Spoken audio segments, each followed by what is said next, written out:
So I just wanted to continue on with the subject of right identity. And in a lot of ways, it starts as soon as we're born because, you're given your parents' last name, or actually your father's last name, which is just the custom of how we do things.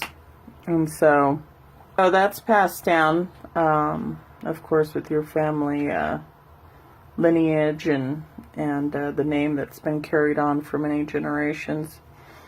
But I think, it's just like with anything, like labels get put on you from that start, from the beginning that you're born until you come into the realization that you're a child of God. And really titles just kind of lose their effect or impact as much. The season I'm going through right now is pretty much, I don't identify with my last name anymore. And I think it might be partly rejection with family and different things that came to light when my dad was sick. But I'm going to just kind of read through a little testimonial of where I'm at with trying to find myself, or finding myself in greater measure in God's identity alone. So I didn't realize that until I was older, but I'm not really a Donnelly. And when my dad was born to my grandma, she was so young that she was going to have him aborted until her, it was more so going to be just adoption. And her sister had convinced her just to adopt him out to her sister. And then she would raise him.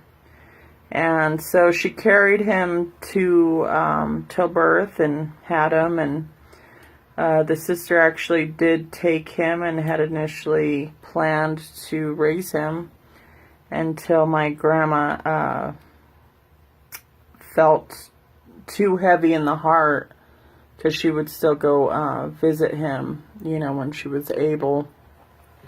It was too hard for her to be apart from him. So she took him back and raised him, and that proceeded with 6 other children. The father who had these 6 other children was not his father.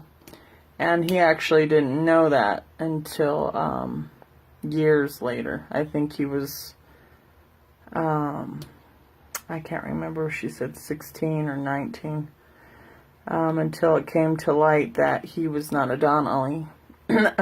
But he had identified with that and thought that Mr. Donnelly was his father. So as you can imagine, that was heartbreaking. His father did just have a child out of wedlock and left her. I think she was 17 or 18 when she had him. But eventually Mr. Donnelly actually left my grandma as well. And she had to raise all 7 kids on her own.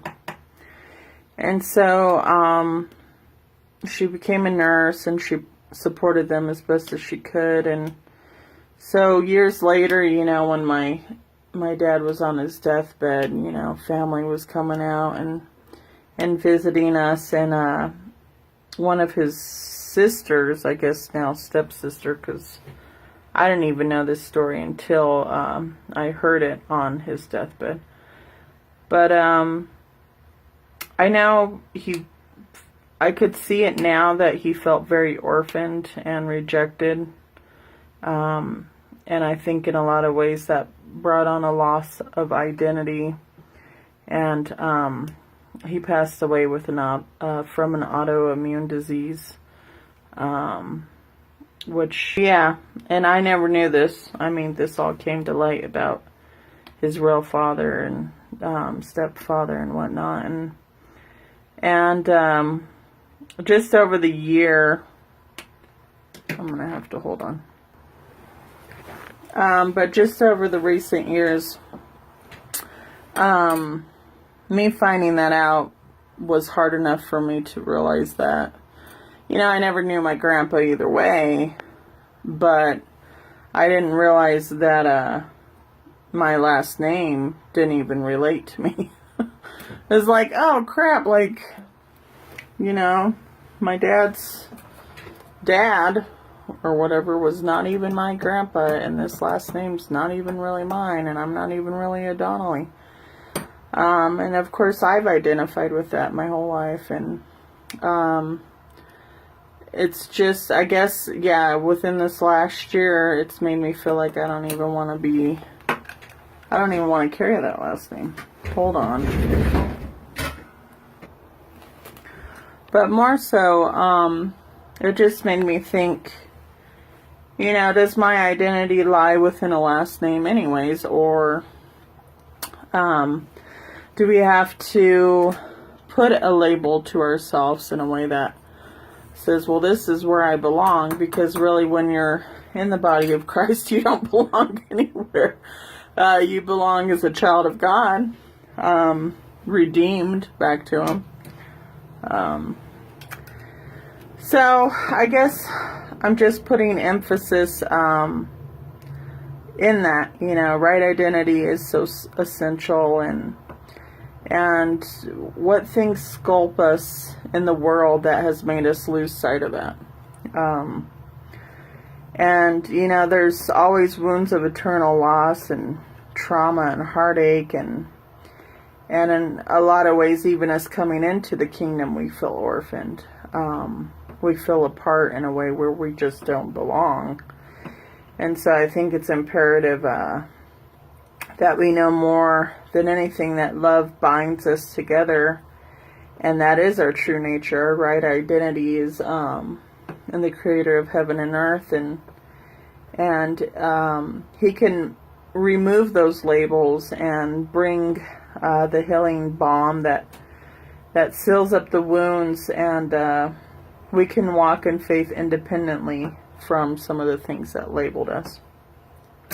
And so, you know, He refines things in His fire, and He'll burn it away. And, you know, ultimately true identity resides, and it becomes clearer and clearer as we walk out our walk of faith with Him. And so I'm just sharing a little bit about maybe some of my own internal wounds of rejection with family, and not feeling like I'm placed anywhere, because if I look at it, me and my mom are like the black sheep, the black psychedelic sheep, but ultimately we didn't belong in the first place. And so if we can separate from that, it's not so hard, because you realize you're valued and set apart in a way that makes you that much more special, without labels or titles or last names even. And so anyways, I just wanted to share that. So yeah, just stay in finding and pursuing who He's created you to be already, because He places everything inside of you, all of your life destiny, all of who you are, all the gifts, all the beauty and uniqueness of what makes you.